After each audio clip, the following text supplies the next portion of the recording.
You way in the back. I'd like to see the FN P90. P90?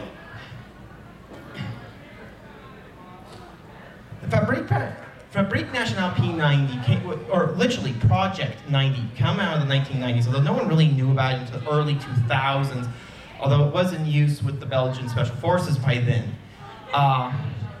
Effective range is about 200 yards. It fires a relatively small bullet, the 5.7 by 28 millimeter, which essentially you're trading power for volume of fire. You're hoping that either you will be able to hit the guy in a soft spot, or that you will be able to do so much damage from the sheer number of bullets you're throwing at him that you just won't be able to make it. The problem with this theory is that today we have guns like the Calico, which has a 100-round magazine of 9mm parabellum ammunition, a full proper pistol round that goes all the way back to World War II, actually older. The weapon is fairly short, although as I stated, it was not short enough to fit in a shaped violin case. Magazine is a full 50 rounds. Rate of fire is often exaggerated by video games and such. They say it has a high rate of fire. Truth is that it's got a pretty standard 800 rounds per minute, same as the AK, M16, etc. Initial run was only 3,000 guns, and they didn't really plan on making more until it really started to catch on with like police agencies and things. First saw action with the Belgian Special Forces during the Gulf War, largely unnoticed for quite a while actually, considering its futuristic design and very modern engineering behind this.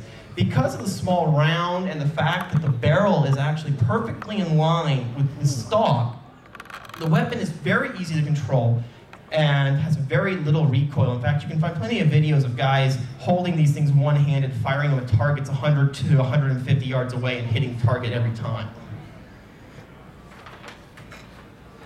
Yes, and these are actually P90s. Have been chopped, they've been modified, they've been butchered in all kinds of ways, but when you actually look at the diagram, they're P90s. They're actually P90s.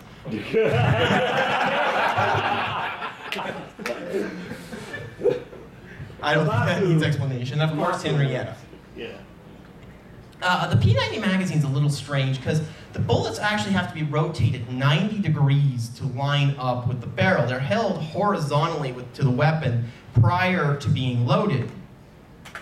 And the magazine is a lot more complex than you would think because it has to first narrow them down, get them lined up vertically, and then turn them, otherwise it would jam somewhere in the process.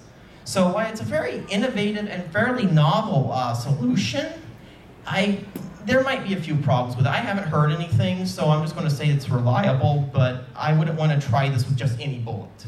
There's a reason they created a new bullet for this gun.